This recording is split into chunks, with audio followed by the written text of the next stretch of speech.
ಪಕೋಡ ಬಜ್ಜಿ crispy ಆಗಲು ರಹಸ್ಯ. ಅದೇ ಅಕ್ಕಿ ಹಿಟ್ಟು ಹಾಕಬೇಕು, ಮೇನ್ ಬಿಸಿ ಎಣ್ಣೆ ಯೂಸ್ ಮಾಡಬೇಕು. ಹಿಟ್ಟು ಕಳಿಸ್ತಿರಲ್ಲ ನಾವು, ಎಲ್ಲ ತರಕಾರಿ ಕಡಲೆ ಹಿಟ್ಟು, ಅಕ್ಕಿ ಹಿಟ್ಟು, ನಾರ್ಮಲ್ ಮೆಣಸಿನ್ಕಾಯಿ, ಈರುಳ್ಳಿ ಅದೆಲ್ಲ ಹಾಕಿ ಕಳಿಸ್ತಿರಲ್ಲ. ಅದಕ್ಕೆ ಕ್ರಿಸ್ಪಿಯಾಗಿ ಪಕೋಡ ಅಂದರೆ, ಬೋಂಡ ಅಂದರೆ ಬಿಸಿ ಎಣ್ಣೆ ಹಾಕಬೇಕು, ಪಕೋಡ ಅಂದ್ರೆ ಬಿಸಿ ಎಣ್ಣೆ ಹಾಕಬೇಕು. ಆ ಸುರ ಅಂತ ಸೌಂಡ್ ಬರುತ್ತೆ. ಲೈಟಾಗಿ ಬಿಸಿ ಮಾಡಿ ಹಾಕೋದಲ್ಲ, ಬಿಸಿ ಬಿಸಿ ಎಣ್ಣೆ ಹಾಕಬೇಕು, ಸುರ ಅಂತ ಸೌಂಡ್ ಬರುತ್ತೆ. ಕಾದಿದ್ಯಾ ನೀ ನೋಡೋದು ಹೇಗೆ? ನಮ್ಮ ಅಜ್ಜಿ ಇದ್ದಾಗ ಚಿಕ್ಕದೊಂದು ಬಿಟ್ಟು ನೋಡಿದ್ರೆ ಗುಳ್ಳೆ ಗುಳ್ಳೆ ಅದು ಮೇಲಕ್ಕೆ ತೆಲ್ಬೇಕು. ಇನ್ನೊಂದು ಏನಂದ್ರೆ ಸೌಟ್ ಇಟ್ಟು ನೋಡ್ಬೋದು, ವುಡನ್ ಸ್ಪ್ಯಾಚುಲ.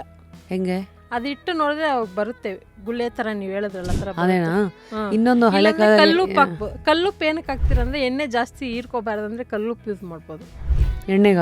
ಇವಾಗ ಸ್ನ್ಯಾಕ್ಸ್ ಐಟಮ್ ಚಕ್ಲಿ, ಪೂರಿ ಆ ಥರ ಎಲ್ಲ ಮಾಡ್ತಿರಲ್ಲ, ಅದಕ್ಕೆ ಒಂದು ಸ್ವಲ್ಪ ಕಲ್ಲುಪ್ಪು ಹಾಕ್ಬಿಟ್ರೆ ಎಣ್ಣೆ ಜಾಸ್ತಿ ಕುಡಿಯೋದಿಲ್ಲ ಅದು. ಕಲ್ಲುಪ್ಪು ಹೇಗೆ ಹಾಕ್ಬೇಕು? ಎಷ್ಟು ಹಾಕಿ? ಹಾಗೆ ಒಂದು ಸ್ವಲ್ಪ 10 ಕಾಳು ಹಾಕಿದ್ರೆ ಸಾಕು ಎಣ್ಣೆಗೆ. ಅದು ಉಪ್ಪು ಆಗ್ಬಿಡಲ್ವಾ? ಎಣ್ಣೆ ಆಗೋದಿಲ್ಲ. ಫುಲ್ ವಿಡಿಯೋನ ನೋಡಿ ಆನ್ ರ್ಯಾಪಿಡ್ ರಾಶ್ಮೀಸ್ ಯೂಟ್ಯೂಬ್ ಚಾನಲ್.